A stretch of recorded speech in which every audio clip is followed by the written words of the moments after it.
Cindy Ergotte, originaire de Saint-Jean-Rohrbach, était destinée à cela. Créer son propre jardin pour le cultiver. Passionnée de jardinage dès son plus jeune âge, c'est principalement avec sa grand-mère que Cindy y prend goût. Cependant, c'est dans l'administration qu'elle commence sa carrière professionnelle. Elle va alors passer plus de 15 ans éloignée des champs et des cultures.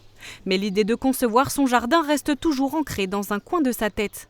Il y a quelques années, une étape importante va lui permettre de changer de vie.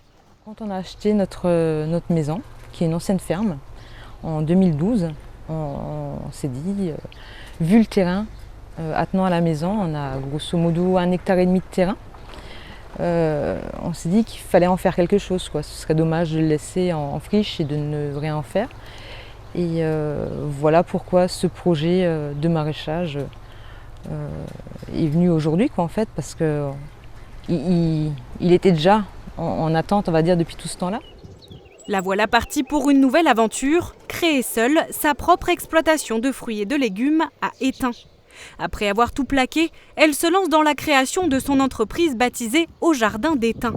L'entreprise voit le jour en juin 2022, un projet qui lui aura coûté au total plus de 100 000 €, aidé par quelques subventions. 2 serres sont installées, une pour la culture et l'autre pour les semis.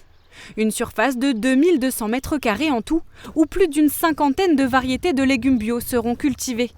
Labellisée bio, c'est le 8 juin dernier qu'elle a vendu ses premiers légumes, avec pour l'occasion la collaboration avec 3 autres agriculteurs.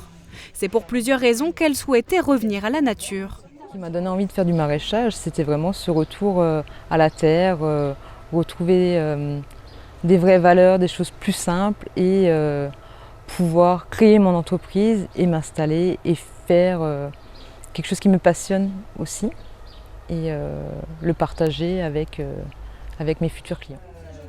La vente de sa production a lieu directement dans sa ferme tous les jeudis de 16 h à 19 h. Un choix important fait dès le début qui présente plusieurs avantages pour elle. De vendre directement à la ferme, déjà ça permet de ne pas avoir trop de manipulation de légumes, de manutention, de chargement, de déchargement, de choses comme ça, quoi. Alors que dès qu'on se déplace, ça devient des contraintes supplémentaires, quoi, en fait, et ça prend beaucoup de temps.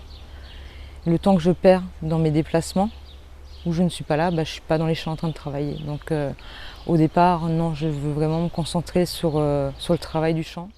Son objectif est dans un premier temps de s'occuper de la culture de ses légumes et beaucoup moins de leur commercialisation. Elle n'envisage d'ailleurs pas d'ouvrir de boutique et souhaite continuer à fonctionner comme elle le fait aujourd'hui. Elle a cependant une autre idée pour le futur. Alors la suite, j'espère pour cette année, on verra bien, au pire l'année prochaine, j'aimerais bien faire de la transformation de légumes. Donc, parlant de transformation, ça peut être des tartinades, des chutneys, des choses comme ça, quoi, en fait.